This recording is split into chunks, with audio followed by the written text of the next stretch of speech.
What's happening in the canine industry? For all the latest news, views, and expert opinions, stay right here for the Canine Paradigm. You'll hear from industry leaders, experts, doyens of the industry, learned colleagues, movers and shakers, and the odd randy guest. Get the latest insights and expert advice from both here and abroad from the people in the know. Now, here are your hosts, Glenn Cook and Pat Stewart. And I'm Lofty Fulton, and I'm out of here. Hey, I need to tell you something. Oh, God, what is it? Some time ago, we did an ad episode where we talked about how we were going to get better with our ads. I was wondering where you were going. Yeah. We're so shit at the ads. That's what we said. We said, we're so shit, we're going to get better, and we just didn't. We don't. We're so full of shit. All right, well, here they are. We got 5 sponsors currently. All right, who are they? First is the OG, the Einzelwiener. Oh, that knob. The buffhead. Yeah. No, he's the OG. He's been with us since the start. No, he's good. He's going to sell you whatever you need. Yep. He'll get it. What you should do is contact Jason from Mindswick Dog Queer with some peculiar product, tell him you want it, and make him get it in and sell it to you. Even if you could buy it somewhere else. Just make sure he gets it in for you. Just make that bastard work. But in all honesty, I'd say 90% of my shit comes from him, and it's all the best stuff. I did see some feedback on our forum where somebody was really intrigued about your handler package, the one that you got from Jason. Obviously, it works. Like, people are paying attention to the ads. That's great. Even though we're shit at this, we do a terrible job of actually trying to keep things updated. It's great to see that the people who are investing in our show are actually getting some leeway. Yep. Mate, I've heard that your wife sells some canine products. My wife is doing great guns at the moment. I said before that she's been supported terrifically in the United States, which has been good, but I will swing that back home and say that so many more people in Australia are doing it. And it's great to see, like, there are people finally in the sporting dog world who are starting to prioritize nutrition for their dogs. And I know them. I can see them when Narelle comes in and says, oh, guess who bought some product off me for the first time. So, are you saying there's no patient confidentiality? No, there's patient confidentiality. Oh, sorry. It's just a mailing list. Confidentiality. Well, it's a mailing list.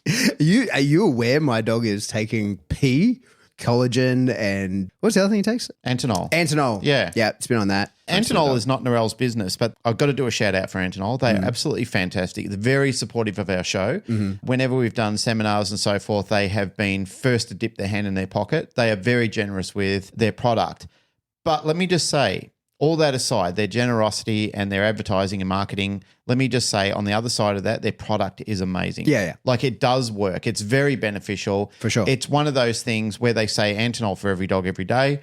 I totally agree with that. Narelle has even supported that. When people have asked them about her product, she says the 2 things that I would absolutely give to you is Antinol and her Gut Protect formula. Yeah, right. Gut Protect is like her holy grail of like her the whole flagship range. of the range. This is not me market talking, okay? Because this is an ad. This is an ad, but this is not me doing marketing. But we've already pointed out we're shit at ads. I know. Of all the things that she sells, and she sells some killer product, but the one thing that she does sell, which I absolutely agree with her, every dog should have this product, is the Gut Protect. Really? 100%. It's nothing that they need for being sick. It's something that they need to do just to maintain great gut balance. Okay. And gut balance is like mental health. It's one of those things that you absolutely want to get control around.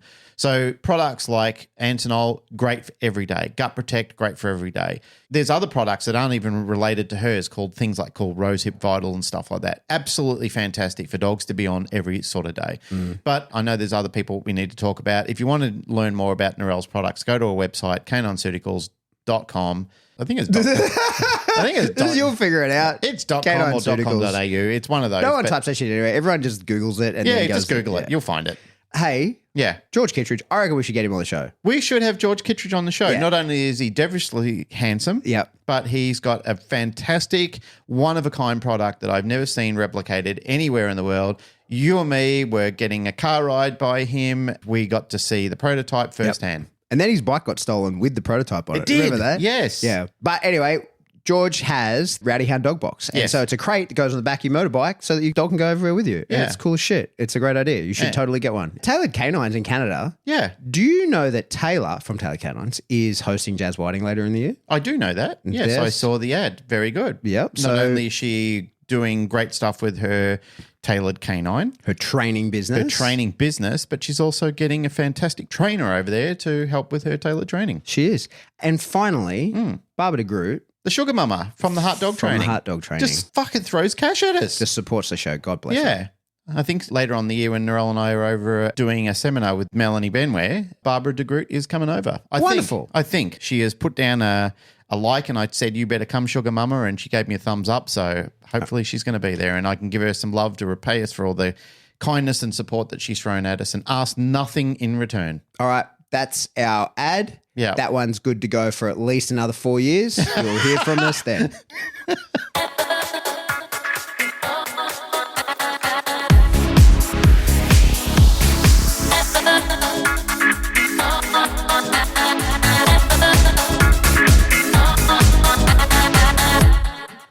Welcome back to the Canine Paradigm. I'm your host, Pat Stewart. I'm joined in studio today by my co-host, Glenn Cook. Someone bought us a Lamborghini. Indeed, they did. I knew it was going to happen one day. Yeah. We asked. We put it out there. We did. put it into the ether. It's surprisingly, Lamborghini now, maybe $50 million next week. You never know. Before we do that, I want to read out the little poem that I got because it just turned up and I'm thinking, the fuck is this? Yeah. So I get this little poem. This is from Ryan S. I don't know Ryan's last name, but I think he's from Alabama or somewhere like that. He says, to the host of TCP, something's on the way for you from me. To say thanks for the things I've learned and to satisfy a want that you've both yearned. You've accompanied me in my car, travelled with me near and far. You've made me think, laugh, and I'll admit I've cried. So this was easy to decide. I've listened through since it's begun. So thanks again for all you've done. A gift for you from me and my dog Zucchini, your very own Countach Lamborghini. Ryan and Zucchini the Corso. There you go. Thanks, mate. We should point out. It's a Lego set. However, I know a thing or two about Legos. I have a very enthusiastic Lego child. Yes. And that's an expensive little thing. It's not real Lamborghini expensive, but it would have cost him a fair bit of money. So I really appreciate that, Ryan. Thank you very much. So Rip and Pat are going to enjoy putting that together. Yeah, it's in production currently. Yeah, well, we'll take a photo of it and put it up once Yeah. it's all been put together painstakingly. Rip's very good at Lego. He just turned 9 last week. He does the Legos, that cost me a fortune and for 18 plus. But cars are especially hard because there's a lot of technique in it. Yes. Lego technique. So he's working on it. It's a work in progress, but we'll let you know when it's done. Yeah, fantastic. What do we got today? What are we going to talk about? Well, there's been some fuckery. Yeah. We're going to talk about social media a little bit. Yep. So during the week, someone sent me a reel. It was a trainer. I feel like I might have met the guy. He looked familiar. Mm-hmm. It was a critique of someone else. It wasn't an unfair critique, but it just wasn't really warranted. Warranted is an interesting word. I think when trainers call out other trainers online, I think that there's times that you have to do that because we talk about how we need internal policing and really we don't have any mechanisms for that. The ISCP is, in a state of regrowth at the moment, and it's why you and I both were pushing for such a professional organization because you need internal policing, right? Like you need internal standards. There needs to be a code of conduct that we all follow, something like that. Yep. So that when lawmakers and whatever look at us from the outside and go, whoa, who's in charge here? We're like, don't worry, we've got it. We're managing it. Yeah, we're making sure everyone's doing the right thing. We've got our own code of ethics, our own code of conduct. We're holding people accountable to it. And really, all you can do in those instances is kick people out of the organization or you can suspend them from the organization if there's undue conduct or all that kind of stuff. And if it's an organization that's held in esteem or if not being a part of that means that you can't perform your tasks well, then being kicked out or being disciplined by that organization, while not a legal thing, it has a detrimental effect to your business. Yeah, and so people look at your website and see that you don't have that green tick anymore. Yeah, the same example I always use, you'd be familiar with it as well. The security industry is like that, right? Yeah, very much. In order to hold a license, you have to be a part of an organization. While there's a lot of legislation that covers security industry, there's a lot of internal stuff as well. And you've got to be a part of these organizations in order to hold a master security. I can't remember all the details in New South Wales, but to hold a master security guard's license in order to own a company, you have to have been accepted into one of the professional groups of that. And so there's an element of no, we have deemed this guy to be suitable ourselves as an industry. And so we don't really have that in dogs. It's certainly not at an international level. We're trying, we want it, but it doesn't really exist. And that vacuum allows people like the Animal Justice Party or anybody else in the United States that come in and they start spewing their own rhetoric. And to say, hey, you guys need a boss and it's going to be me. I'm going to boss you around, right? That's what happens. Yeah. We then say we should police ourselves. And what we often see, and rightly, I think the last time was the guy that was fucking tipping that dog out of the crate on his driveway, and Larry Crone went mental about it and showed all the videos and all that kind of stuff. And like, that is the right use of trainers being called out. Like that guy was abusing that dog, right? I can't remember the guy's name.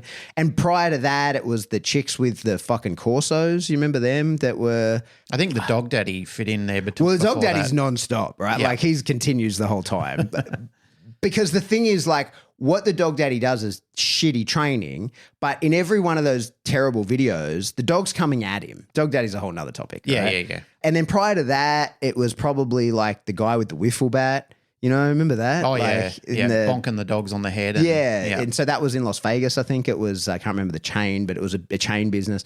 Anyway, so there's times where for sure we all get on board and go, hey, fuck this. This is not dog training, right? Like, this is bad. I don't want to see this. I don't associate with this person.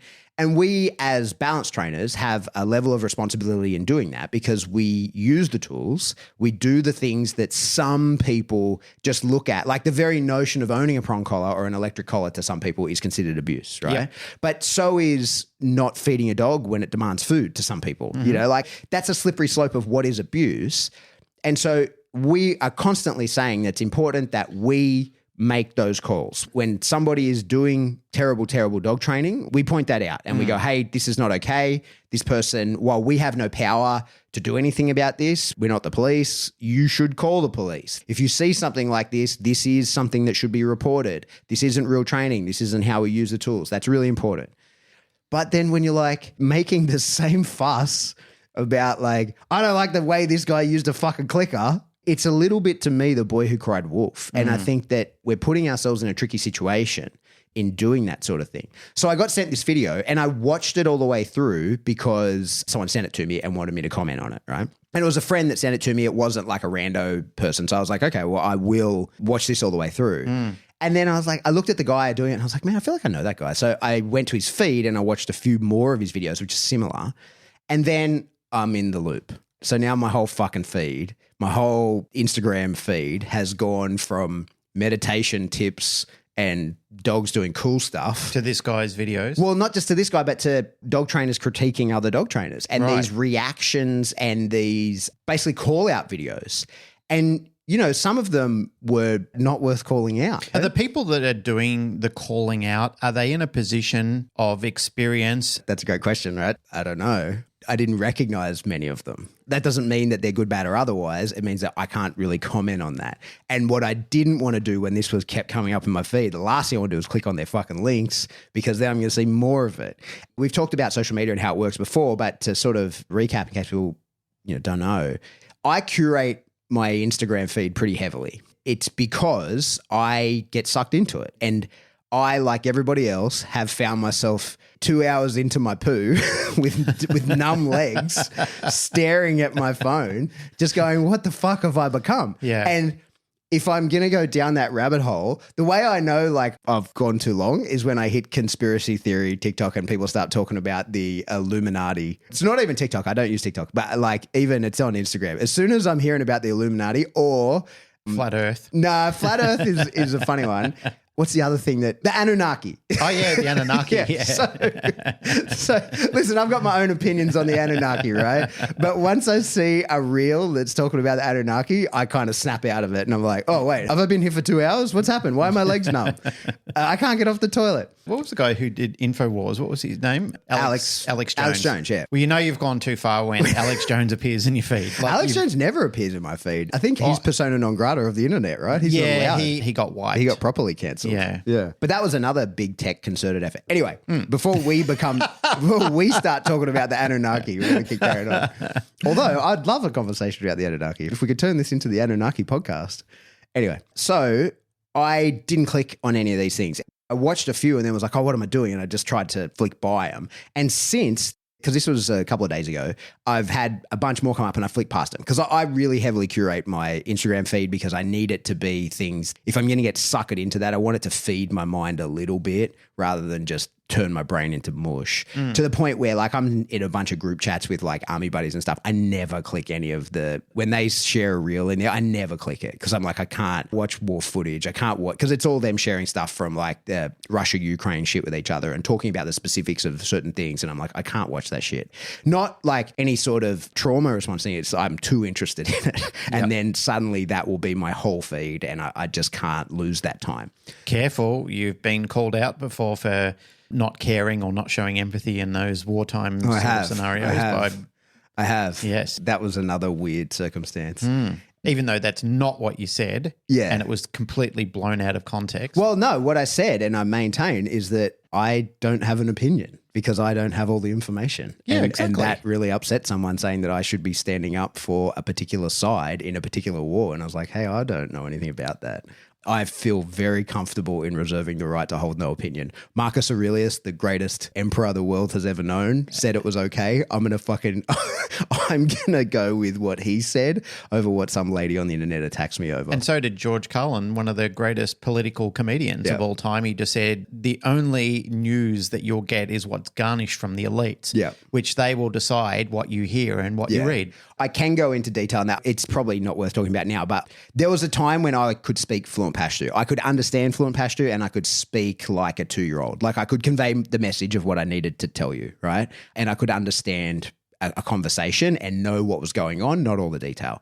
And so could many, many guys from my work, my old unit. Now, people that can speak Pashto in Australia, you can probably, like fluently, you can probably count them on one hand, right? It's a very niche language spoken in a particular region in Afghanistan. Like there aren't many people that speak Pashto. But it was the region where we were. And on rotation 7, when I was on that, my interpreter was killed like 2 weeks into the trip. And so I was embedded with the Afghan army who were all speaking Pashto. So I learned Pashto pretty fucking quickly. Yep. Anyway, there was a huge incident. The army had already investigated it. It was a good friend of mine who was part of the thing that happened. While he was in a position where something horrific happened, he was found to be no case to answer for it. And rightly, like I know the very detailed specifics of it. Anyway, when that eventually came out, and it was years later because someone lost something and, you know, the drive got found and the news ended up finding out about it, and they went to the village and were interviewing people. And so they had this interview with this lady and she's speaking Pashto. And so then they lower the volume and they have the dubbed over part of it. And so to me, I was like, hang on, I speak the language that she's speaking. Let me hear what she actually fucking said, right? Like, let me hear that. Give her subtitles, but let me hear what she says because I'm not sure she's actually saying what you're saying that she's saying. And that was Channel 10 here. Anyway, I digress. We must get back to the topic. We must get back to the topic, yeah. So I think there were all these reactionary videos. I saw quite a few of them. What was interesting to me was that they seemed to be templated. Like they were all fairly similar. I put a post in our group about that, and it turns out that a particular school were teaching people how to do that and encouraging them to do that. For a good reason? For social media gain. Okay. Right? If you're in business, you have to put in the social media work. You fucking have to. Yeah. Right? There's no yellow pages anymore. You do your Google ads or whatever you do, all that shit's important, but you have to have a social media presence just so that people know the lights are on in your business. I agree with you entirely. And throughout our career of doing this, I mean, this is an exercise in social media as well. I mean, we're commenting on things that you and I think are important or just we are social media. This is social media. A lot of it that I've looked at, like many of my colleagues, including probably yourself and Narelle, I won't speak for you, but when I look at some of the short form and long form social media, there's some of it that I think this is just absolutely invaluable. It's incredible. Yeah, for sure. The effort and the amount of research and the time that the people have put into it, I just think, thank God for people like this. Yeah. That are putting the work into this. Like I sit there and I'm thinking, God, I'm actually learning some pretty significant skills and knowledge here because this person's gone away and researched and brought it all back and given it away for free. And I just think we're just so fortunate to have people that do that. And then there's the insufferable side of it, where people are so drunk Yeah. with their own image. Like, I'm just going to do something disgusting or tarty, or let me talk about the dog training world, the industry. They bring their trash to an industry which really needs to be cleaned up, not watered down further. Yeah. On social media, if you're a professional dog trainer, but if you're if you have a business of any kind, there has to be a social media presence of that business. You'll struggle without it. You'll struggle. Has to. And the world has changed to the point where it's not who gets the biggest ad in the yellow pages, the phone book, like that's irrelevant now. Yep. You have your Google ads if you do that or wherever you're advertising, but then you have to have an online presence just so that people can look you up and go, oh, they're still functioning. There's a post once a week. That's all you need. Agreed. And if you're a local dog trainer you've got a relationship with your local vet, or you're running highly targeted Google ads. So when people Google dog trainer near me, you come up and you're the first hit and you answer your phone when they call. All these things that get you business. You still have to once a week, even if you have 10 followers, it doesn't matter. You still have to post something just so that somebody looks at it and goes, they're still in business. They are operating. The lights are on. That's what social media has to be. But it can be something of substance instead of just clout. Yeah. But then that's the other thing. So then what I do on social media, I train a lot of real dogs, real time. I'm about to jump on a plane tomorrow and go and teach a seminar to 60 people, and then I'm going to teach a boot camp to 10, and we're going to be immersed in dog training for a full week, right? Yep.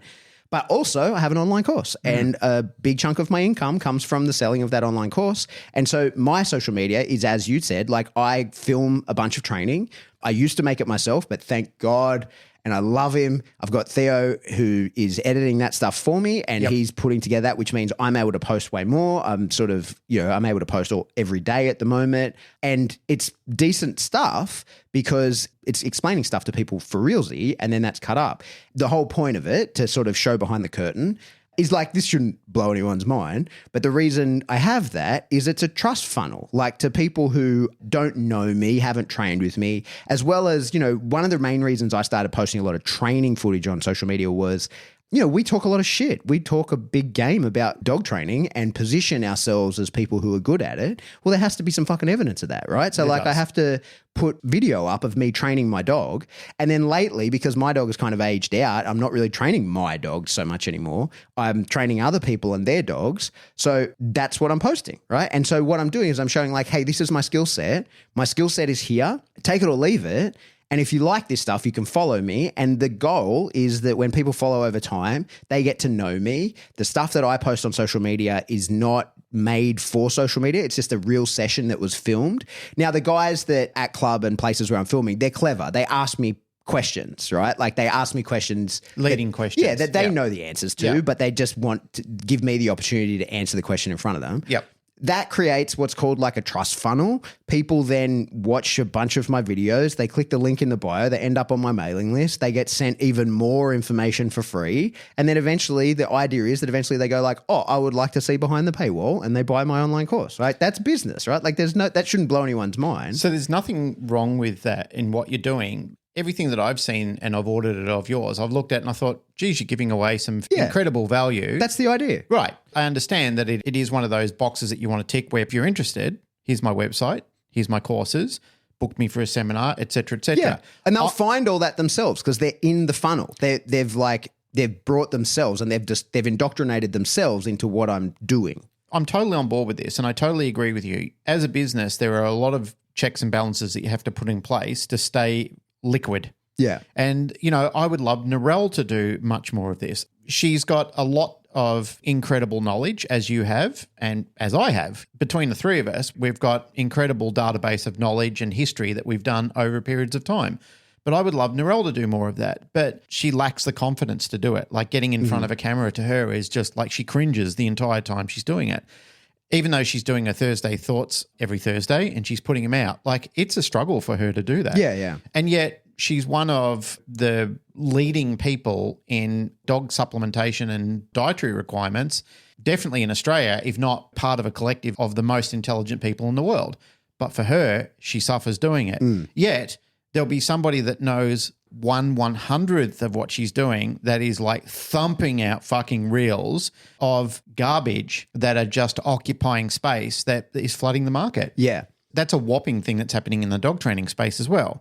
And people have come back to me over periods of time when I've made comments like this in the past and said, hey, Glenn, I appreciate that you've got the show, that you are an authority in certain areas, but who are you to say what people can put out? I can't say what they can put out, but if they do put it out, as you made a comment before, Pat, where you said if you put it out there, then it's out there to audit by people. So therefore, I'm allowed to audit it and I'm allowed to speak my mind about it if I find that it's garbage. You know, like if people are putting information out there that I think is really either clickbait or just to add clout to whatever they're doing, but it's of no substance, it doesn't serve anybody except trying to funnel that person into their dog training OnlyFans page. Some of these things are just outrageous. Like I said before, it's not cleaning up our industry. It's just creating a lot of divergencies all over the place where when new people come in, I remember, as you said before, and which is going to lead us into a conversation, when you came into the industry, you were either going to go to Larry Crone or Zach George. Yeah. You know, and thank God you went down the Larry Crone page. Thank you, Larry.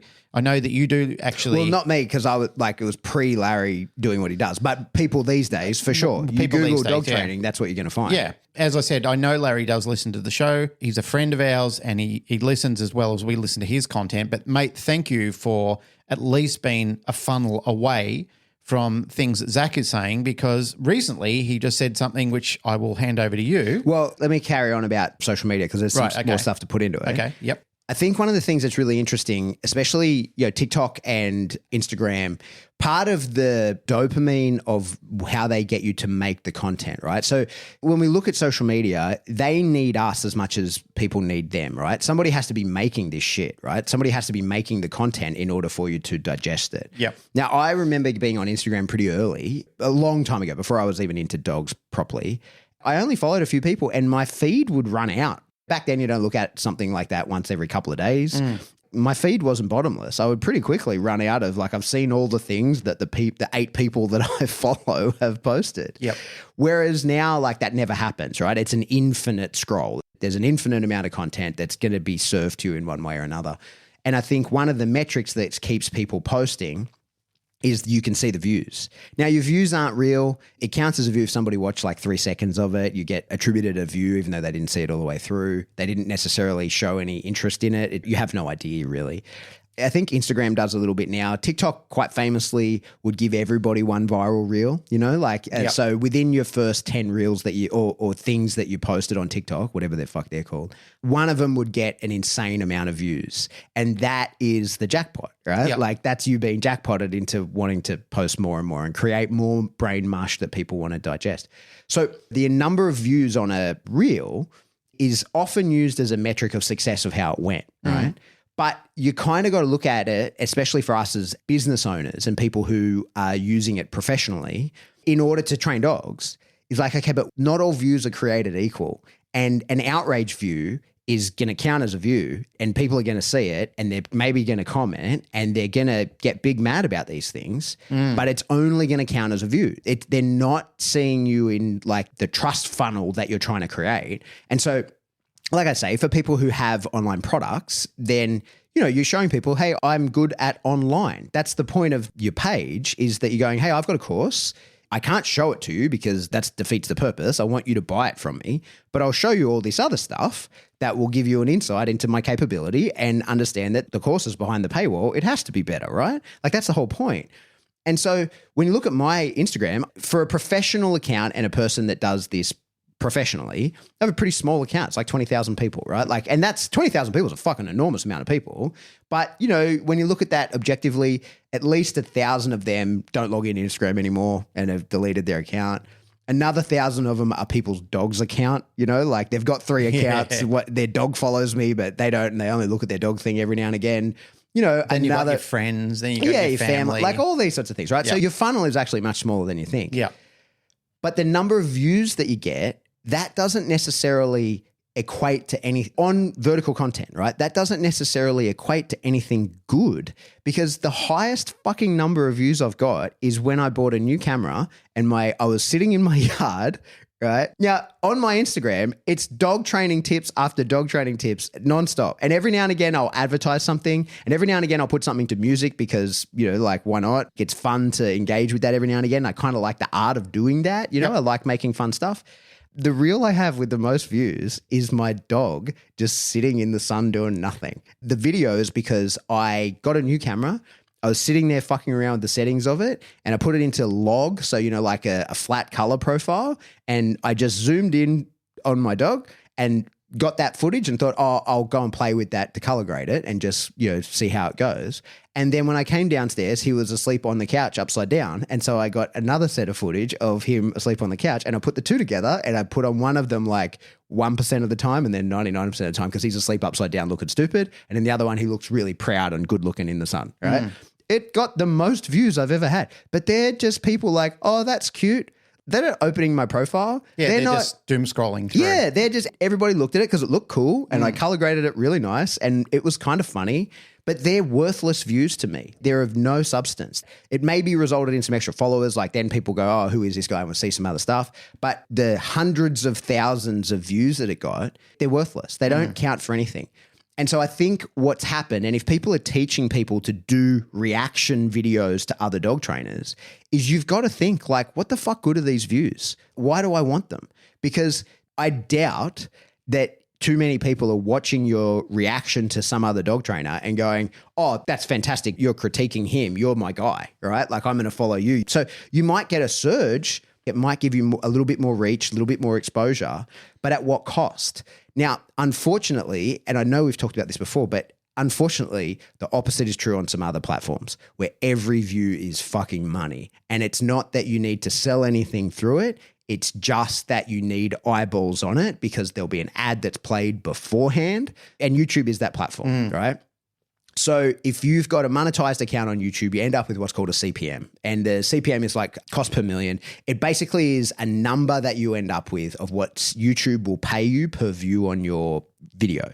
Now, in the dog space, YouTube pays everybody differently, right? And it depends on what kind of advertisers are willing to advertise on your type of video, as well as if there is like competition over it. Your CPM can get really high. The highest I've ever seen was $400. That was actually Matt, who I used to work for, but it was only for a couple of weeks. And it was because two of his competitors were bidding to have ads at the start of his videos. Right. And so that drove his CPM up massively. Now, same deal. He, like me, is not an online personality. He has a big online presence, but only to fuel his real business, right? Like he actually does things for realsy, not just makes content, right? In fact, I was the one making the content at the time. Yep. So the views that you get on YouTube are monetized if you have a monetized account. Now, in the dog space, I have a monetized account. In order to get a monetized account, you need more than 1,000 followers and you need 4,000 hours of watch time. Collectively, people have sat in front of your content for 4,000 hours. Then you become eligible for monetization. And every time you upload a video, there's boxes that have to be ticked about monetization, and you can self-report. And if you're reliably self-reporting, then you continue to self-report.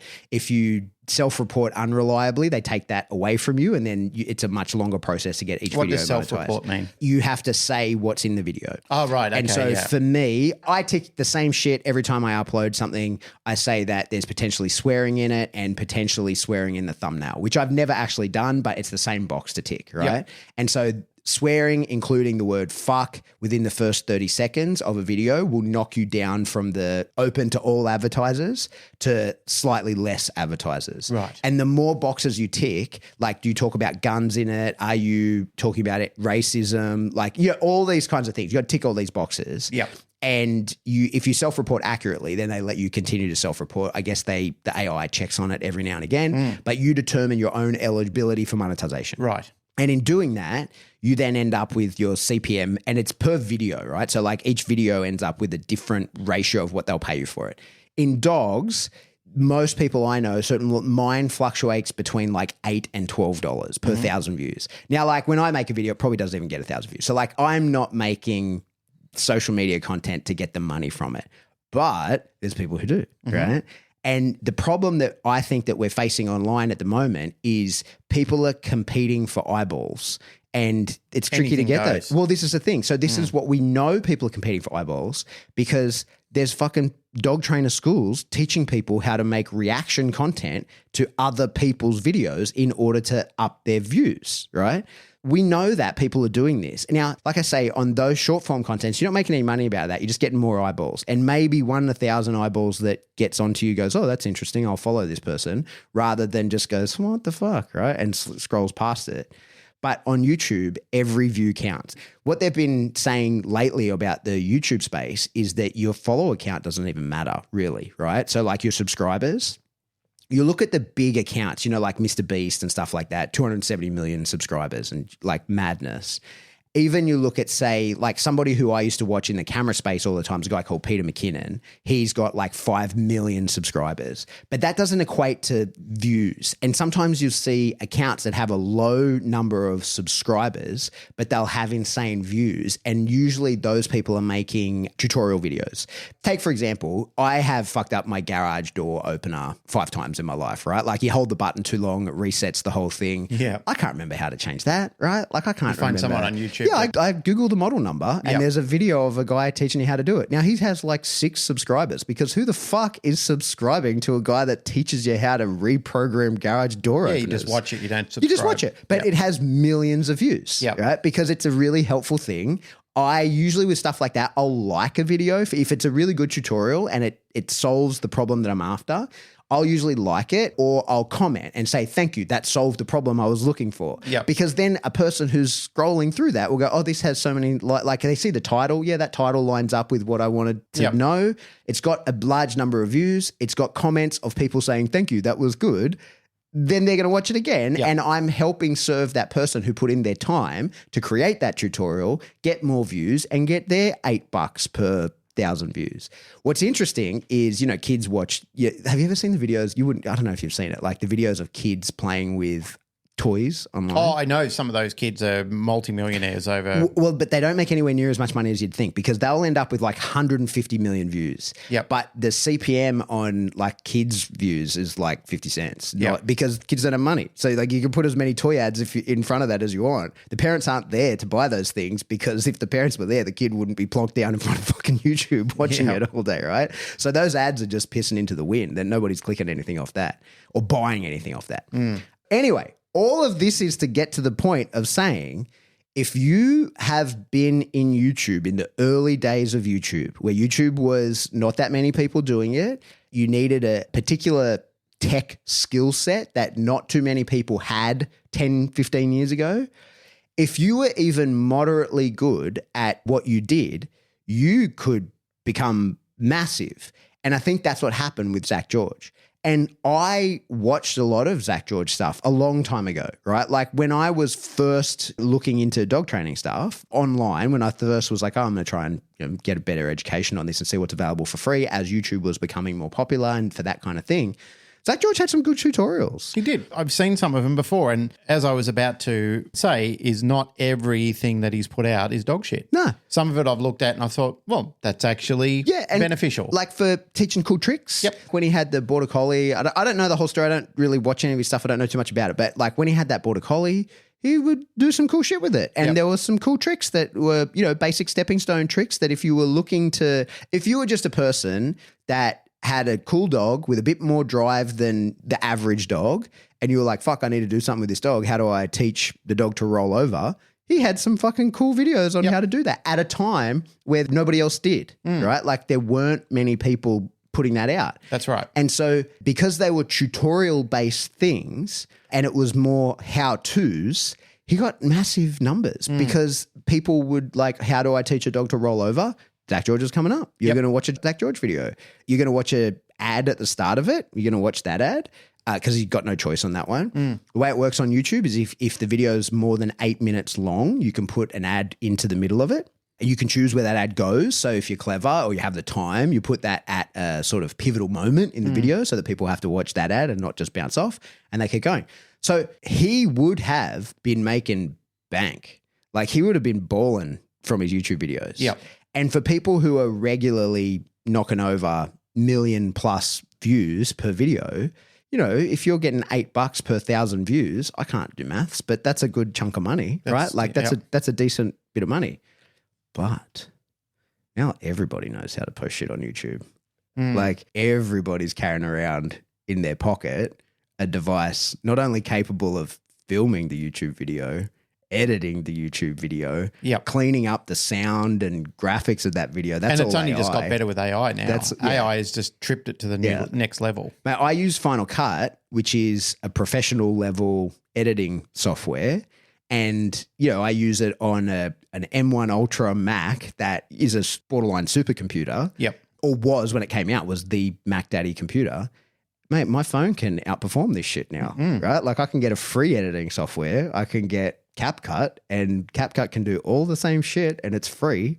And if I pay, I can get the watermark removed, but most people don't give a fuck about a CapCut watermark on their thing. Yep. And I can edit that. I can upload it to YouTube. I can use all the AI features of cleaning up the audio. Like now, you can do so much with audio. It's cleanup. incredible. You can remove stuff from the background. You can do that even with video. Color grading, thing of the past. Unless you're going for a stylized color grade, like the AI does all that, there's no need for all that shit, right? So now the barrier to entry of getting eyeballs on is there's got to be a reason for people to watch, right? And as we know, what makes people watch is get them angry. Yeah. I pulled up this good saying before that says, love, friendship, and respect do not unite people as much as a common hatred for something. And that's by Anton Chekhov.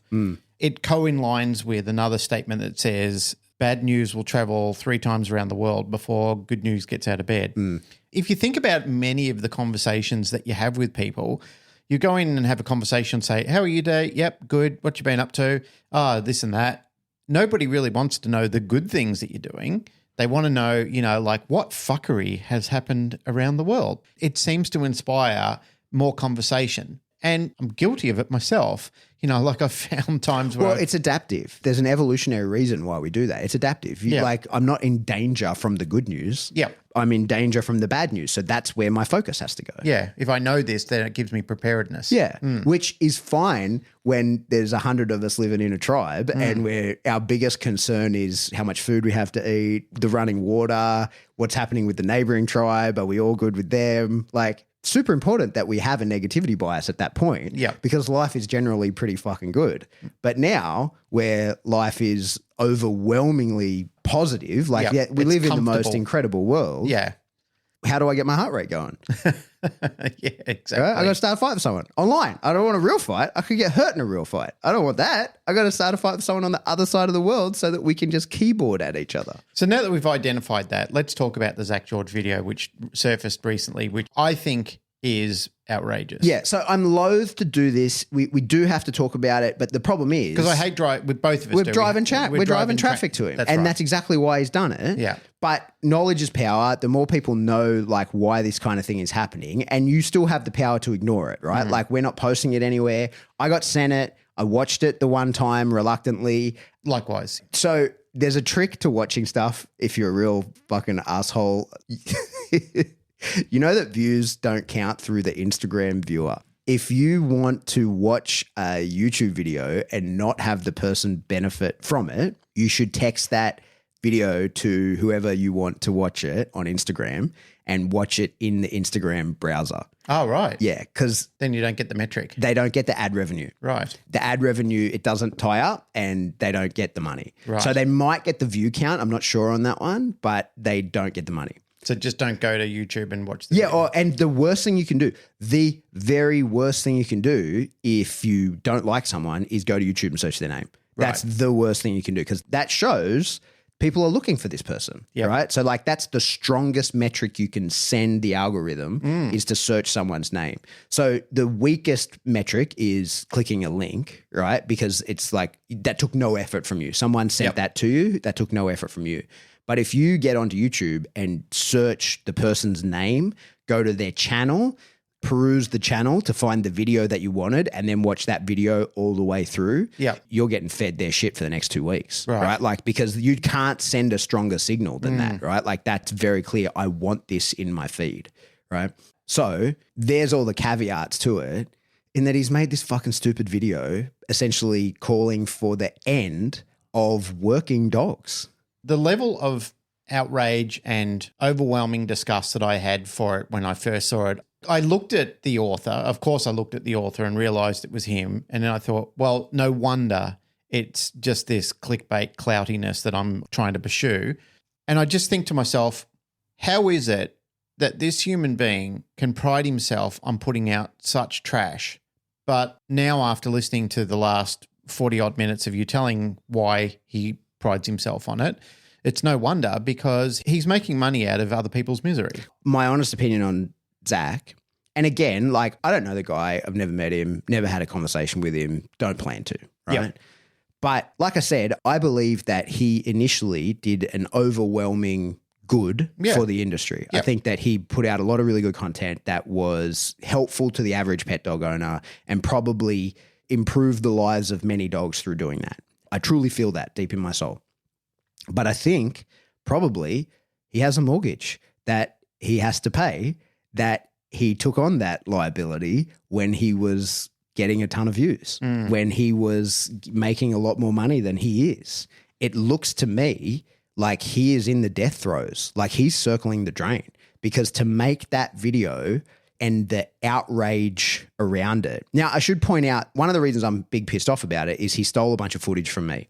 So Well, did he steal it if it's out there? Like, yeah, well, I considered putting a copyright claim against him, but I think he would get fair use, right? Because he doesn't credit me anywhere in it, right? And so I probably could get him, like if I really worded if I put the work in, I could probably get a copyright strike on his channel. What he would do is just demonetize the video, right? Yep. And which would be good, but because he screenshotted it off of my channel, it still has my watermark on it, right? So you can see that it's mine. Right. And it's the footage of PSA Nationals. Yeah, I've seen it. Yeah. Yeah. So I think he'd probably get away with fair use. It would be a lot of dick around for me to put that in and very little outcome from it, right? Like it's not worth my effort to do. But what I think is that he's got to the point now where I don't know of a single dog trainer, even the most staunch force-free dog trainers, I don't know of a single person that recognizes him as a person whose opinion is relevant in the training of dogs. I don't know of anyone that thinks that. That is a competent dog trainer. I think that I think he's left the realm of that and just joined the realm of entertainment. Yeah, for sure. Yeah. But why his opinion should be relevant on how dogs. Yeah, well, not just working dogs, but dog training in general, right? Like, because he was available at a time where he was impressive to a person who just was looking to teach their dog to roll over, right? These days, the amount of fucking tutorials is madness, right? Like there's tons of really cool tutorials from really competent people making really high quality stuff. Absolutely. And never mind like training techniques, like there's tons of really high end force-free trainers that do a wonderful job of making content and teaching really cool shit. Yeah. Again, I'll say her name.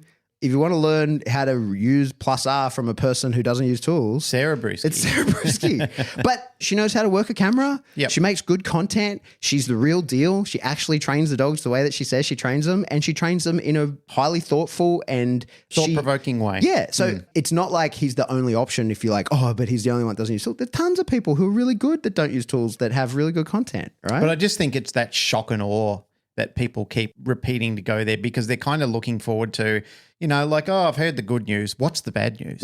What's the scandal today? Yeah. While we're talking about that, when I was a kid and I used to go to church a lot with my family, one of the things that used to always strike me as a controversial topic was how they would preach about acceptance, love, fellowship, and yet it was always who's wearing what, who's doing something wrong. The focus points on the discussions afterwards. I'm not saying the minister did this, but certainly the people within the flock of the church were talking smack about other people on an ongoing basis. And I just thought, doesn't that contravene what we're actually here for? And I remember one day when my grandmother was alive, she was a very staunch Christian person. And I challenged her on this. And I said to her, I'm struggling with this whole concept when I became of an age where this started to make more sense to me. I said, I'm struggling with this as a concept. Like, you want me to come to church, you're talking to me about the love of God and Jesus and so forth, which I'm down with. That's all cool. It's not God and Jesus that are doing this. It's the people gathered around it. But I said, you talk about people in a bad light when they're wearing a hat that you don't like, or when they're, not driving a nice enough car. And I said, what's that got to do with fellowship? She just wanted to shut me out of the conversation there. So I see the parallels of that where people in the dog training scope do the same sort of thing. We tend to focus more on that as a conversational piece because we're thinking, oh, well, I'm just bored of this other stuff. Let's go back to the smack talk. Yeah. Yeah, we're guilty of it. We're doing this right now, right? Like it's the... How many times do I have to say that I'm a guy with a pocket full of rocks in a glass house? I'm fully accepting of that. There is no way, no how, like anybody who's listened to this that thinks that I'm trying to proclaim myself as a perfect person and a role model to the masses. No, I'm not. There's things that both you and I do exceptionally well. Everybody's got a hidden talent. Everybody's a genius at something. Like majority of people I know have a remarkable skill at something. But deep down, we can all be shit at some stage. Doesn't mean that we're immune to that sort of stuff, but the percentage and how long you dwell there, that says something more to me about it. Even in the dog sport world, there are people that I know that they can get a bit flared up, but there's people that they congregate together like those missionary people, like that's their life. Their life is literally resonating in that pool of sorrow, hatred and mistrust, and they're just a collection of not the nicest people out there. And even when I have those thoughts about them and what they're doing, I try and channel my inner Michael Ellis, where, I start thinking about...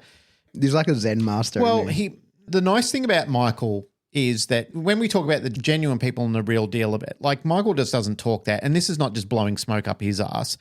There are a lot of really incredible people out there who talk about doing better and offering charity to people that have needed it. And there have been times where I thought I do have to turn the other cheek here.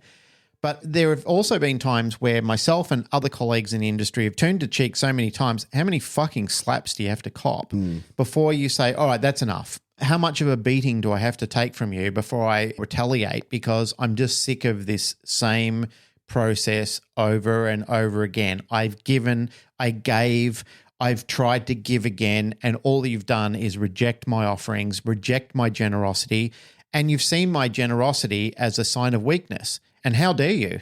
Honestly, how dare you? And that's why I think what Zach did was completely outrageous to the people in the dog sport world. Yeah. Where he aligned, and I'll choose my words carefully, but he made alignments with IGP, with Nazi Germany. Yeah, well, so that's one of the most interesting things is that he gave a very brief overview of the history of IGP, and IGP is from late 1800s in Germany. And instead of just saying from the late 1800s in Germany, it's from pre-Nazi Germany. Yeah. Right? Why would you say it like that? And he said that multiple times. And he tied the idea of having working dogs, he's tied that to racism, he's tied it to sexism, he's tied it to slavery. The barrage is just incredible. It's all the words that are the hype words. And like, of course, everyone should fucking hate racism. I think racism is quite interesting because I'm like, what kind of fucking moron? Like, I can't be that. Like, I can't see how you could be an actual racist, but like, it just is fucking so stupid to me.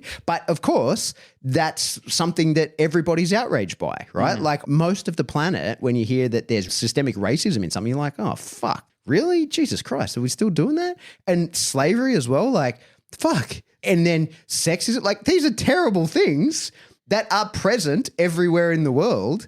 And we constantly have to navigate through the world dealing with these things and avoiding. But they're the words that, oh my God, we're tying racism to bite sports? Well, we can't have bite sports because we can't have racism. Like, that's the draw that's trying to be fucking made here. It's crazy. But they're the so obviously outrage bait things that are being said in order to keep eyeballs on the video or get eyeballs on the video. And, my take on it, because I've obviously, like, I've had dozens of people in the last couple of days ask me about it, reach out to me about it, because not just because, we're people in the space, but because it's my footage and my fucking logo is all over his video, right? So like, it's what very ties relevant. do you have to this? Yeah. Right? It's very on my mind. And I think that 100%, he's circling the drain, man. He is just grabbing at straws, just clutching at anything that maintains eyeballs on his videos because he's got sponsorship dollars. Like, he would have people telling him like, hey man, you're not hitting the KPIs that we set for you. Your sponsorship deal relies on a certain number of views on your videos and a certain number of click-through of your fucking links. Yeah. And you're not getting those anymore. So in order to get those, he needs to be doing more and more outrageous things. My issue with it all, like where I really take deep offense to it. Yeah. Well, there's that old saying like the enemy of my enemy is my friend, right? And so I think what we see is, some people in our space sort of aligning with people because we share a common enemy. And so you see people, okay, well, a lot of the force-free community don't like the fact that it's a truth that some of the really high-powered dogs cannot be controlled with force-free techniques. Absolutely. Right? Like that's just a truth, and many of them agree with that, right? Yep. And so their answer is don't do the things with those dogs that require those tools. So you get some people, and again, like Sarah, who are like, okay, challenge accepted. She has a very serious dog. I've worked her dog. It's for realsies. It's not a weak dog that's easily controlled. And she's got very careful mechanisms in place, and she's, a very talented trainer to be able to do the things that she does. But still, it's fucking difficult compared to if you could just give the dog a correction and go, hey, don't do that, right? And in my opinion, that's a better thing to do, but that's my opinion. That's how I feel. I don't think it's any nicer to leave a dog without as much direction as I give it direction, and sometimes that direction is aversive. Now, I'm totally at peace with that. I feel like that's the way that I should train dogs because that's the way I would like to be trained. And with some of the more obsessive and impulsive dogs, I see myself in them very much, right? And so I think that they would like the way that I train them. But that's another point. The thing is, a lot of people then go, well, I want tools banned. And so you guys are saying you can't do your sport without the tools. So I'm in support of anybody that wants to ban your sport because I want the tools that you use in your sport banned. And so the problem is, what I think is that we're facing is people like Zach and others, Peter and the various types, is that they're banded against us as balanced trainers and they're taking any sort of shots that they can. Imagine it, they're in a fight, from their perspective, they're fighting. And I think one of the issues, we always have to keep in mind that when people believe they have right on their side, they'll fight ferociously. When you believe that you're correct, you're not just stirring shit. Because there's plenty of people who we see, like I've had armies of people fucking come after me online over various things over the years, right? And the ones that are the most interesting to me are the people who know nothing, but really think they're right. And they fight the hardest. Yeah, it's because the hill that they are going to die on. Yeah, and I appreciate those people much more. I think, they're very interesting people. And I can see myself in them much more because they just don't know a lot, right? But they have big feelings and they're true to their feelings. I'm like, okay, good for you. But so these people band together. And the way that I kind of imagine it is they're in a fight, but they're fighting back to back against the hordes that's surrounding them, right? And they're back to back. We're buddies. We're back to back. But the problem is they might beat us, right? And that's the way things are going. But what do you think's going to happen? You think that you're then going to turn around and cuddle each other when you're fighting back to back? Oh, mate, it's not a fucking chance. You're going to turn around and fight, and then you're going to be in the next battle, and we're not going to be around to fucking help because we'll be gone. I have famously said before, not famously, but I have said before that I was watching a video of an avid and staunch force-free person who speaks out openly against the balanced community, who was complaining that they didn't like that certain groups were coming after things that they wanted to do with their dog. And I just thought, don't you guys actually see where this all leads to?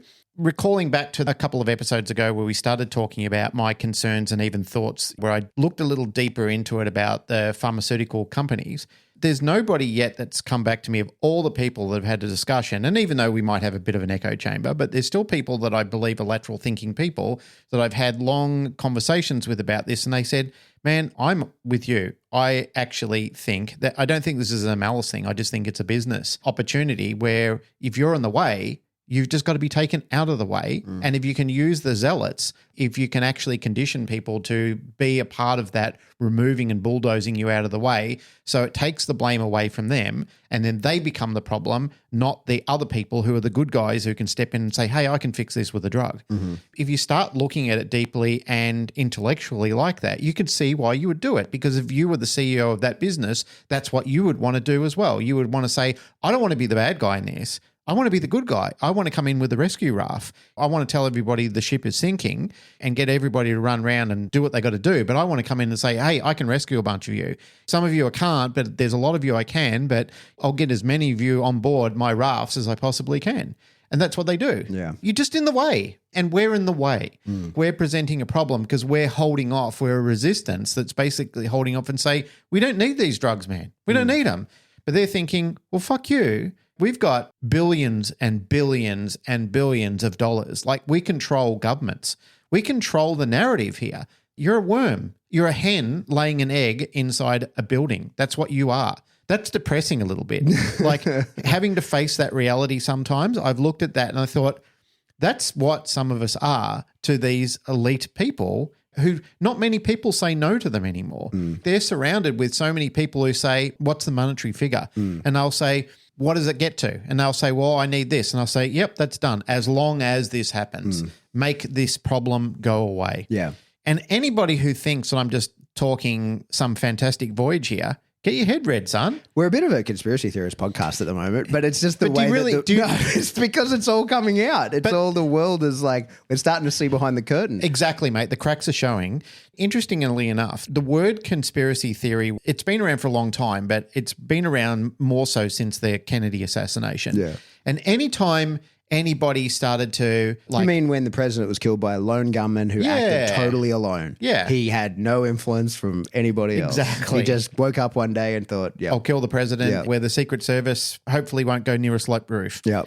Even in those at times like that, when people, analytical, deep thinking people start scratching away at the surface and think that doesn't sit well with me, the easiest way to make these people go away is to link them to being a pedophile, being some disgraced communist or something like that, because they've got the power to do it. They've got the media backing them. They've got all these things by them side.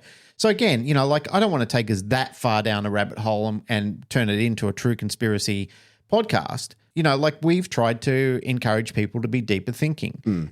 I don't want to be overwhelmed by this. Like there's so many people that send me a lot of videos to watch on some of these things, and some of them do spike my interest, but some of them set me into a deep depression as well. Yeah. Because then I realize that the show that the Wizard of Oz is trying to show me, when I look behind the curtain and realize, you know, and I've used this example before of dog trainers, is they put this wonderful, magnificent show on of this omnipresent figure, but the person controlling it is a weak, feeble old man pulling levers. Yeah. And it's a mirage. It's a trick. But that's where they draw your attention. I don't want you to look right. I want you to look left. And that's how I'm going to control that narrative. Unfortunately, when we get into people like Zach and some of these other people controlling that narrative by using those terrible buzzwords, like that is fiendish for him to say things like that. Let's not even consider the ego. Let's talk about how fiendish that actually is. Yeah. And mate, but the throughput of it, the danger to the industry is huge. The sporting dog community should be outraged. Not just the sporting dog community. He's talking about police dogs more than anything. The funny thing about that is dogs that have been used for, let's say, for example, for protective purposes, have been used for thousands of years. You know, even the Rottweiler was formed through Roman armies coming through, what was it called, Germania back in the days, where these dogs were left behind and then they became general purpose dogs. I think policing dogs even started in Belgium, in Gretsch. I think that's the name of the town. Really? I believe so. It was started in Belgium, and this is old information that I have. I could possibly look it up on ChatGPT or something like that. But I believe that from the knowledge that I have, when I used to be really into this and I was really obsessed by where did all this come from and where the origins of these dogs were coming from. So the herder dogs, the shepherds, it started in Belgium. It was popularized in Europe, and everyone believes that it started around maybe 1890s or something like that. Well, no. KMPV's been around since 1890s as what it is today. Police dogs would have to be hundreds of years older than that. Let's ask. Yeah, we've got the ability to do so. With IGP and its original origins in Schutzen, tying that to a regime of mass murder and so forth and wartime, when this was actually a breed suitability test, there lies in it even further outrage. Yeah. Here we go. Okay. Oh, no, you're right about Belgium, though. According to ChatGPT, who's never wrong about anything. Yep. It says that I asked the question, what is the origin of police dogs? And it says the use of dogs in law enforcement dates back to the Middle Ages when bloodhounds were used in Scotland and England to hunt down outlaws. Yep. However, the modern concept of police dogs began in the late 19th century and 20th century in Europe. In Belgium, the first organised use of police dogs occurred in Ghent, Belgium. That's it, not Gretsch. Ghent. In 1899. Yes. Dogs were trained for police work, including tracking and apprehension. In Germany, following Belgium's lead, Germany established its first police dog training school in 1907 in Greenhind. if that's how you say that.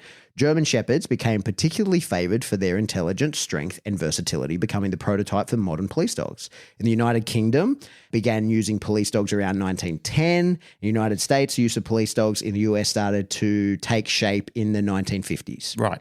I'm not a cop, never been one. You've never been a cop. But the truth is, police dogs provide like a really invaluable service. Absolutely. Like, it's really super necessary. There's a shit ton of police who can think their lucky stars are still around today because their dog took a knife or a bullet for them. Yeah. Or stood on a grenade for them and cleared away. But also, there's plenty of people who are alive because they got bitten instead of their fucking head blown off. Exactly. You know what I mean? Yeah, very good point. It's just such a big thing. To make a flippant comment like that. Yeah, without understanding it. Exactly right. I always choose my words carefully. I'm not a cop. I've never worked the streets with a dog. You've at least done security work with a dog. I've never done any of that, right? Like, yeah, I've done first responder with a dog. Like, I've been in some heat and some action. I'm a dog trainer. Yeah. And when I was in the army, I never deployed with a dog. I was a gunfighter, just my gun. I never deployed with a dog myself. I was in the company of others with dogs. I've been around it, but I personally have never done that. Okay. So, like,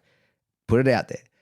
But they're a force multiplier. They keep people safe. There's plenty of people who are only alive because they got bitten by a dog instead of being fucking killed in that situation. Well, I'm alive because my dog stopped a guy from trying to impale me with a bottle. But these days, people don't want to hear about the law enforcement side being protected. They want to hear that goes bad for law enforcement, right? Yep. They don't want to hear that. But there's plenty of people who are only alive because of it.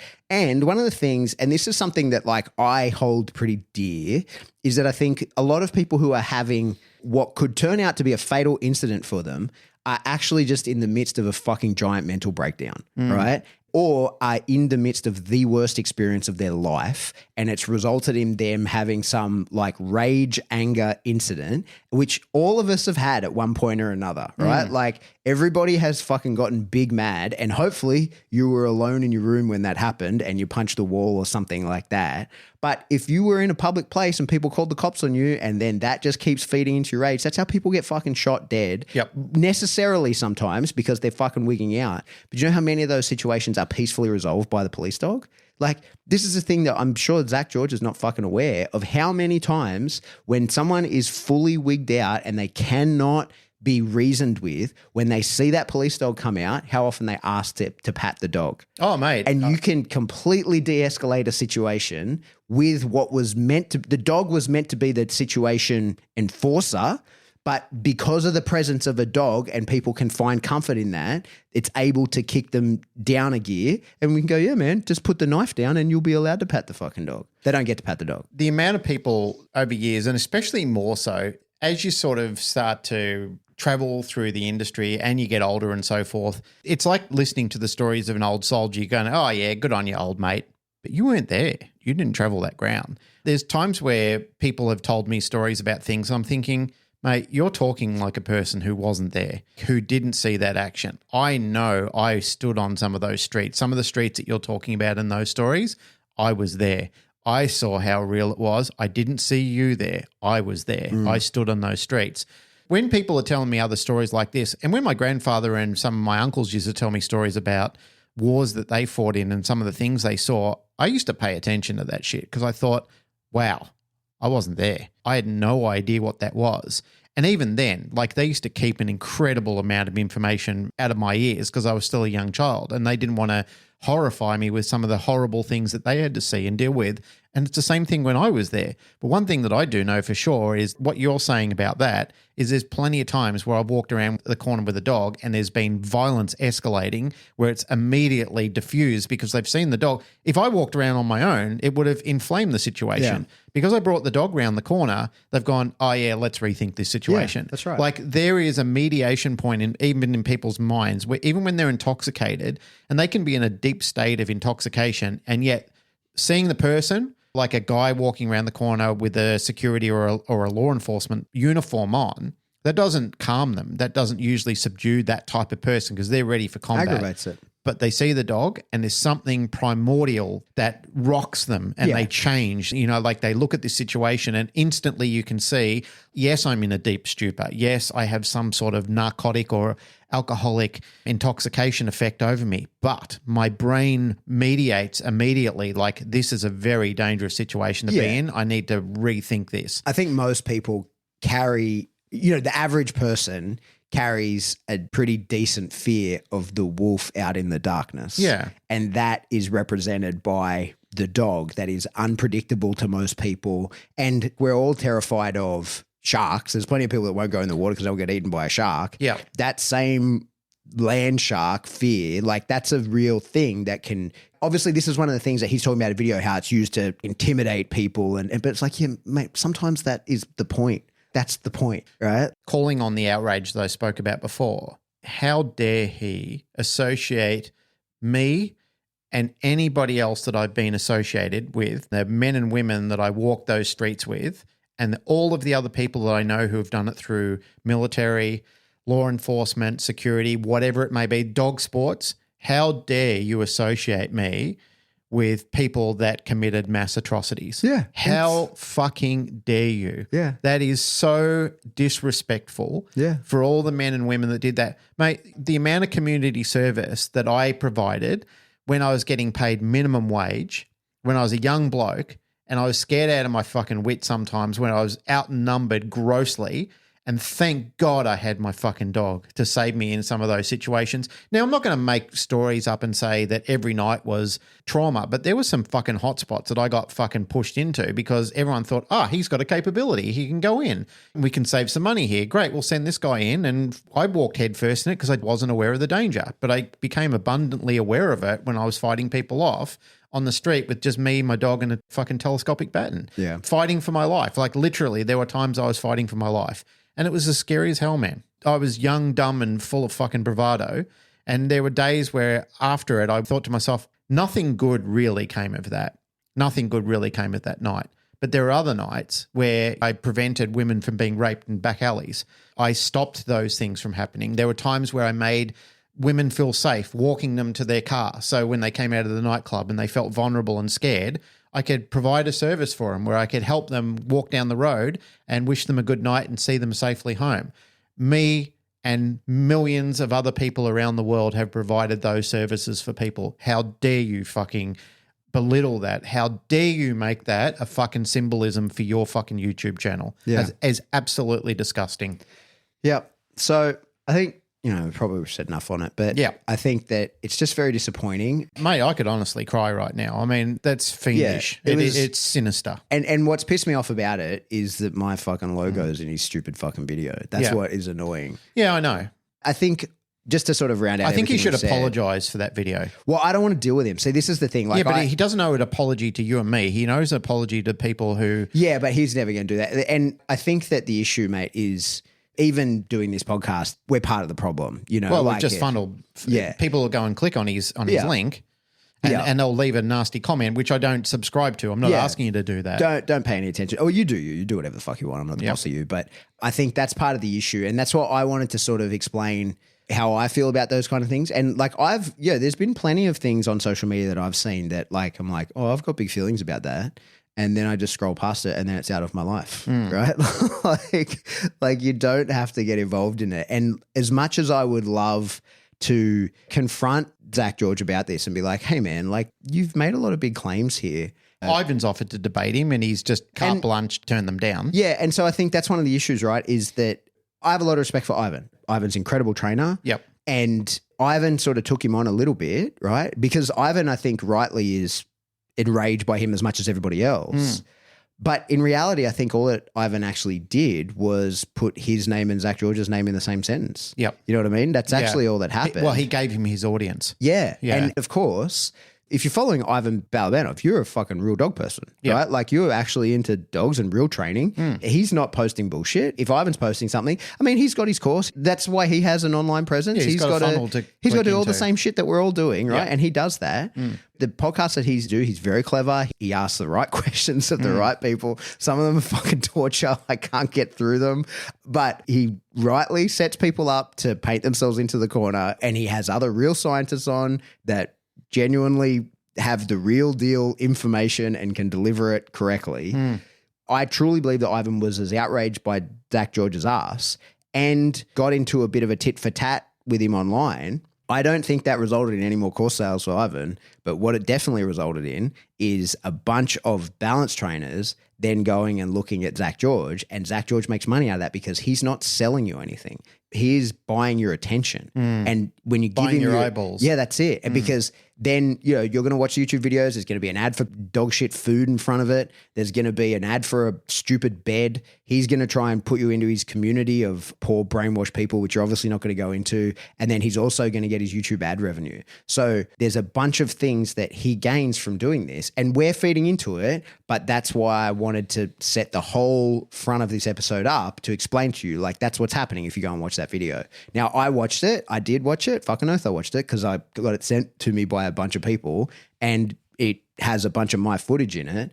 But if you watch it, be aware, like, you're feeding into exactly what he wanted to do. But you're a big boy. You do your own thing. There's a Sun Tzu quote that came up the other day, which has been sitting on my mind, and I just feel this is appropriate for the conversation that we've just had. And it says, "An evil man will burn his own nation to the ground to rule over the ashes." Yeah, there you go. That's what's happening. Yep. That's a great point. Sorry for the people of Belgium where I called Ghent Gretsch. I was thinking of a guitar brand, not the town. Oh, there you go. Gretsch is a guitar brand. We haven't spoken guitars in a while. We haven't. How's your helicopter lessons going? It hasn't. I made 2 appointments, but on the 2 appointments that I made to go out there, they had massive windstorms. All right. Like, I legitimately booked it in and did a second one, but I just haven't made the third one yet. Still want to do it. Still keen. I was actually bummed because I had the time at that time to do it, and then suddenly my workflow picked up again and sort of cast me into a different realm. But These things happen. These things happen, and I'm still enthusiastic to do it, and I'm still playing guitar. Still trying to put in a solid 45 minutes a night. Nice. Yeah. All right. Guys, that's it Yeah. for another episode. Canine Paradigm. The conspiracy channel about the Anunnaki, deep state. Tell us on the podcast, what's your take on the Anunnaki? I know we've sort of take a position.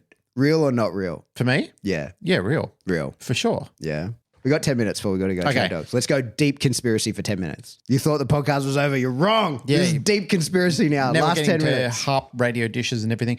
So, yeah, I do believe, I don't know who they are or I don't know what they are. They've been described as the Anunnaki. Let's call them Let me give for people who are like, what the fuck is the Anunnaki? Yes. Where's the story come from? It's the Babylonian. Yeah, ancient, but where did they find the scrolls on it? Like, it's a tablet, right? That tells the ancient story. Babylon. Yeah, but what's it called? It's got a real name.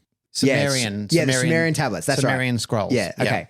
So there's these Sumerian scrolls or tablets Yes. that describe an alien race called the Anunnaki Yep. who were like, I guess they were humanoid, but much bigger. And they're the things that are represented on a lot of the Mythology, like Thor and Zeus. But there's, and but there's a lot of ancient like carvings and stuff of these like really big creatures. Yep. And what they say of the Anunnaki, the story is like, it's a cool story. Yeah, it's a great story. Is that their planet, Nibiru, is that the name of the planet, had some sort of atmospheric problems. Like, it was like a global warming type issue, and they needed gold in order to fix their atmosphere or something, which is interesting because now they've even talked about putting like reflective particles into our own atmosphere to reflect more sunlight away from the earth to stop global warming. So it's an interesting thing that somebody wrote down several thousand years ago. It is. But they came to Earth and created humans from lower hominids in order to be a workforce. So it was an infused DNA between them and us, but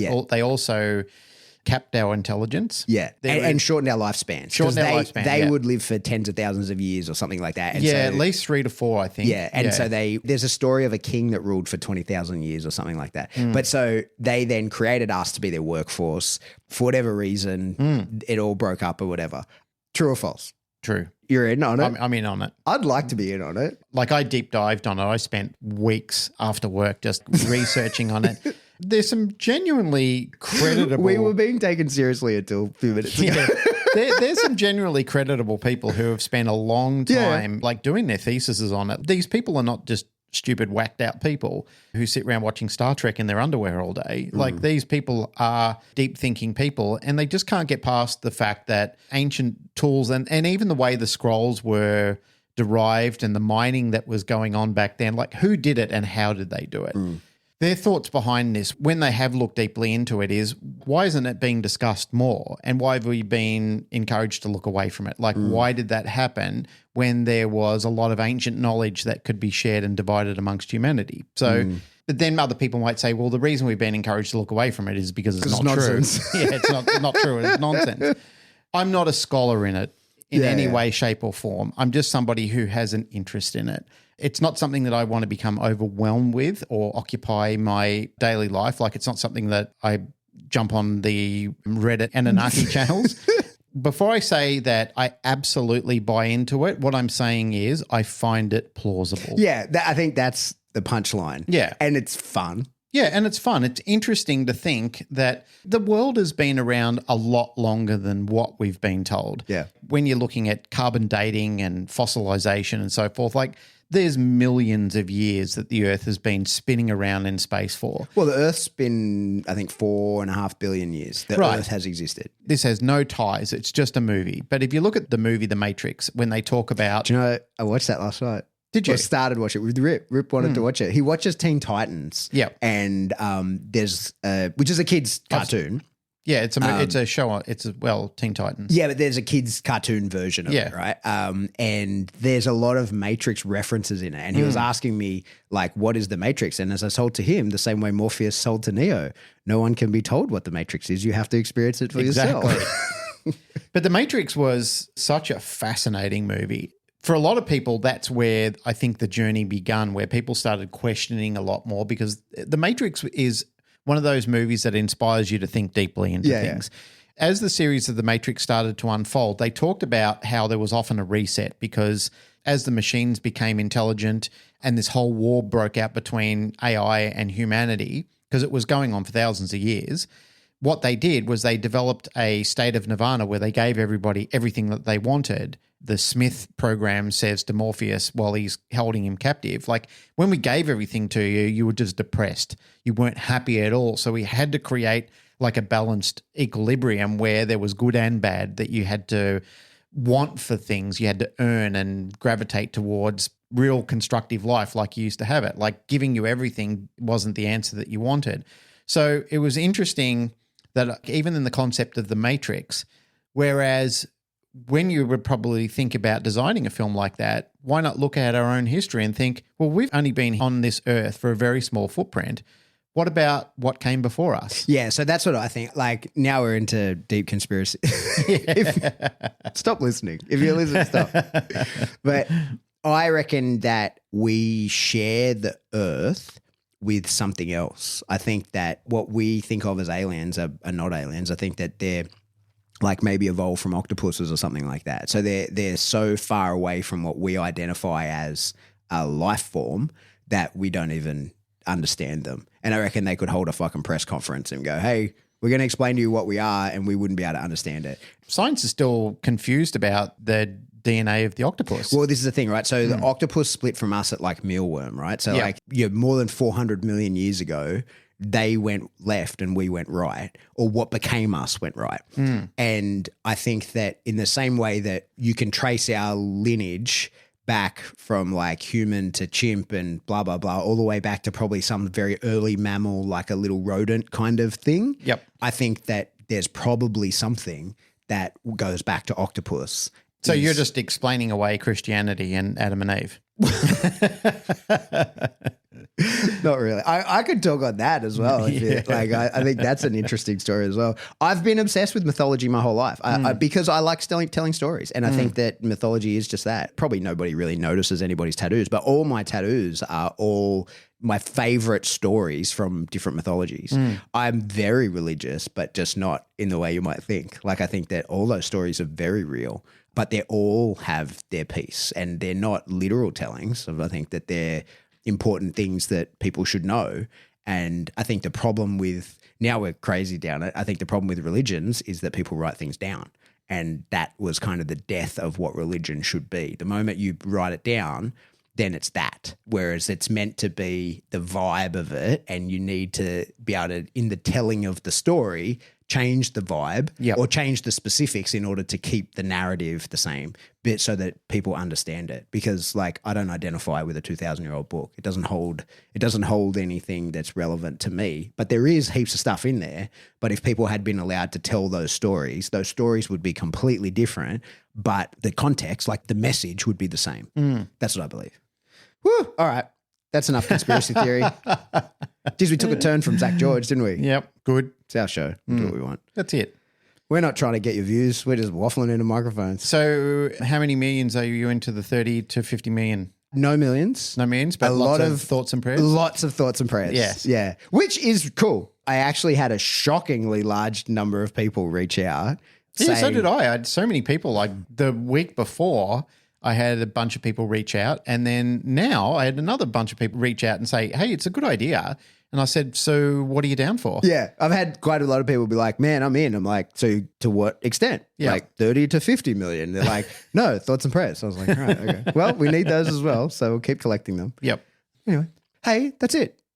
We're done for another episode. Canine Paradigm. We got through it. Yeah. Yep. As always, if you like what you hear, just like, rate, share, subscribe. That's how you help us. Yep. That's how you put money into our bank account by Patreon. Yeah, you can do that. That's really the only way. We don't get any feeds from any other source other than Patreon. It's the only thing that keeps our bills paid. Yep. And you can't accidentally give us money in Patreon. I suppose you could. You could like fall over and it happened. Like I accidentally bought a bunch of ice cream last night. I tripped over and accidentally purchased it and ate it. It went up your bum? No.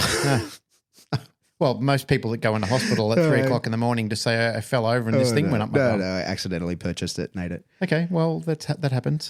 Anyway, so you could like, rate, share, subscribe to all that. Jump into Patreon. I actually just put a whole unedited training session into there. Yeah, wonderful. So that was, I don't know how well received that's been, but we were teaching a dog something funky and I thought, oh, you know what, we'll film this. This is interesting. So you could jump into Patreon, a few bucks a month, get your giant backlog of stuff. $10 a month, get you a live stream, you can ask questions. And if you don't want any of that, there's a $1 tier. It's our coffee. Yeah. We've got over 10,000 listeners. If 10,000 people put $1 in, we'd have $10,000. That's true. Minus all the fees and the taxes and everything. So but that would be nice. $10,000. Wow. That'd be great, wouldn't it? That'd be good. Geez, I could. We could get some Apple Vision.